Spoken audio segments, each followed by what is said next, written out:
Hey guys, welcome to another tutorial where I will be sharing with you how I painted these Christmas ornaments, balls, and this is exactly the same thing I just did in the previous Christmas card demonstration. So we're painting again blue balls. They're just set up differently, so this time I am painting 3 of them instead of just 2.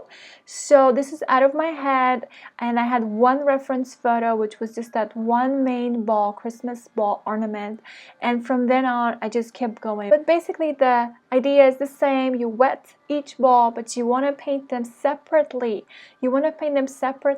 And you want to make sure they don't touch each other so no paint bleeds onto the other ball.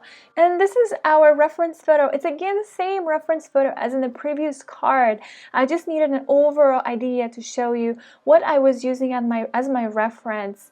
So I couldn't find like the same exact design that I created because it's all out of my head. And these pencil sketches are always available for download on Patreon. And then for the colors, a little bit different comparing to the teddy bears because I used also peach tailor blue and ultramarine deep.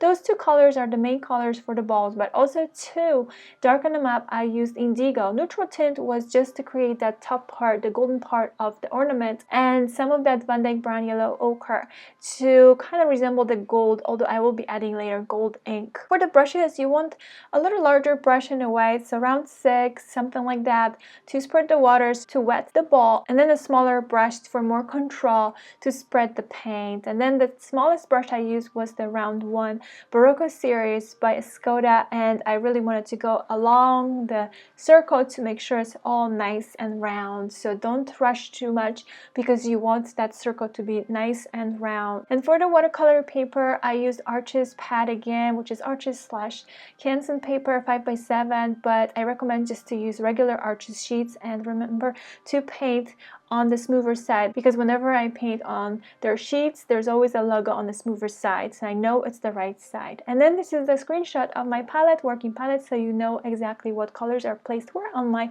palette. Have fun, guys, and remember this is exactly the same way we just did the 2 balls with a snow, but these ones are without the snow, so it's even easier. And at the end you can also add the gold frame and some stars if you would like to add more stars.